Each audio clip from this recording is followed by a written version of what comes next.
And welcome back to the Morning Blend. Today, small efforts that can have a big impact at work. These are simple, everyday things that we can all do to recognize coworkers who are often overlooked and underappreciated. Beth Ridley is a leadership expert and workplace culture consultant. Hey, Beth. Hi, Molly. Good morning. Good morning to you. And I think the point of this is that we're sort of extending Black History Month because we all know that February is about celebrating the achievements throughout our history of African Americans. But I like the way that you're taking a broader look at this too, and not just February, but all year long, but also just recognizing and celebrating, making sure that people get their due at work where they're maybe underappreciated. Yes, that's exactly right. And it's so important. I mean, obviously, we've hired people into the workplace. We want to get the best out of them.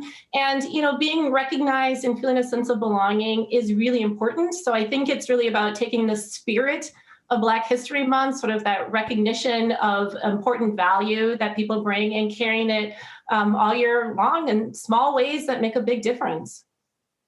So I think we all have this innate sense of what it means to belong starting at a really young age. But as a workplace and culture consultant, how do you define it?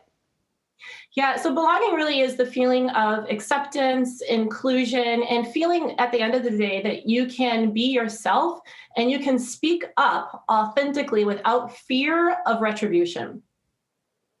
So I want to talk about why it's so important at work in just a little bit. But first, I was hoping you could give us some tips on how to make people feel more included, more like they belong. Starting with your first tip, which is to just be more present with others.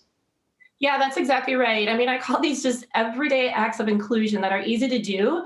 But we get so busy sometimes that we're not thoughtful and simply just present with the people who are around us. And so, small things like the one I really love is use someone's name when you're speaking to them. So, someone's name is really their greatest connection to their identity and what makes them unique. And when you hear your name, it's almost like music to your ears. So, when I say good morning, Molly, that means I'm like actually acknowledging you and I'm being more present with you.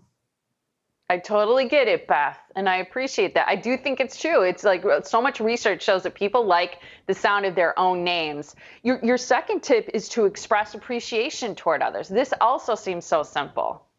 Yeah, it seems so simple, but again, we're always in a rush and always in execution mode. But not just appreciation in terms of thank you, but also letting people know what they uniquely do well, maybe the unique contribution that they bring to the team. And I think that's important so people really understand how they are uniquely adding value.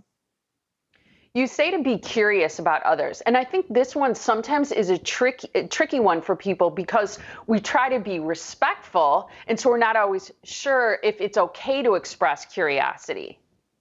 Yeah, well, I think there's definitely ways of doing it without being like overly nosy or intrusive. But I think people can always tell the difference when you're being curious out of compassion and consideration. And so I think even things like asking someone about their weekend plans, which is what we always do, but then do we follow up on Monday to ask how did the plans go? I mean, that shows that you're truly interested in someone. And I also say I like to ask more thoughtful, interesting questions than just how are you, which is what we always ask, and people gloss over that. But asking something like, what are you excited about today? Or are you learning anything new? So there's a ton of, I think, thoughtful questions that just show that you're actually interested in the person that's in front of you. Yeah, it's funny. I think so often we get used to hearing "How are you?" or "What's up?" and sometimes people don't even respond to that in a regular passing them in the hall greeting. So I think it's such a great point that you make. And then the fourth point is inviting others into the conversation. What I like about this is I think when you invite someone into a conversation, you're showing that not only that you want them to be part of it or that they belong, but also that you respect their and value their opinion. Yeah, and I think this one is really, really important in terms of better decision making because not one person has all the answers.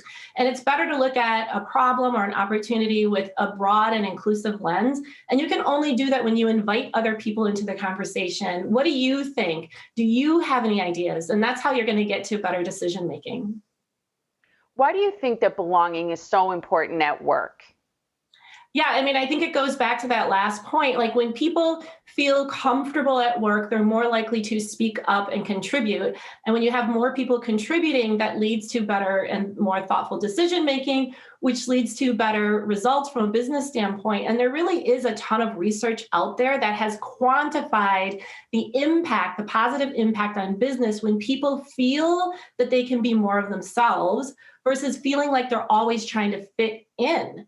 And when people are fitting in, it's actually a phenomenon called masking. They're more worried about fitting in than offering up their ideas and their unique contribution at work. It's so critical. It's an interesting term that's so important. And I also like that your ideas are so simple. These aren't things that we have to overthink. They're things that we can all do every day. Yes, exactly. Everyday acts of inclusion. I love it. Beth, thank you so much. Important conversation. Thank you for your time. Thank you, Molly.